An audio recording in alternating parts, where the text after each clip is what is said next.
আসসালামু আলাইকুম। তো আমরা যারা প্লাম্বার মিস্ত্রি অনেকে জানি যে সিভিসি মালামালটা খুবই ভালো, মানে গরম পানির ক্ষেত্রে, যে কোনো পাইপ ফিটিংসের ক্ষেত্রে, লিকেজের ক্ষেত্রে খুবই ভালো। হ্যাঁ, আমিও বলবো যে সিভিসি মালামাল খুবই ভালো, কিন্তু দেখেন এই যে বল ভাল্বটা, তো কী কোম্পানি আমি বলছি না, এই বল ভাল্বটা আমার কাছে কেন জানি না মনে হয় বল ভাল্বটা আমার পছন্দ হয়। কেন পছন্দ হয় না বলে, এই বল ভাল্বটা দুই একবার যদি অন অফ করা যায় বল ভাল্বটা নষ্ট হয়ে যায়। আরেকটা জিনিস, যদি এটা ছাদের উপর আমরা লাগিয়ে থাকি সেই ক্ষেত্রে এটা মুড়া দিতে গেলে ভেঙে যায়।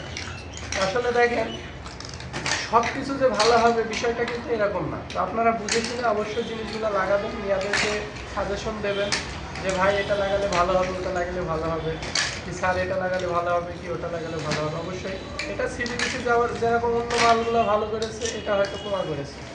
একেবারে কুমার তা বলছি না, চলে, কিন্তু এগুলো না লাগানোটাই বেটার। অবশ্যই মতামতটা আপনাদের জানাবেন। ধন্যবাদ।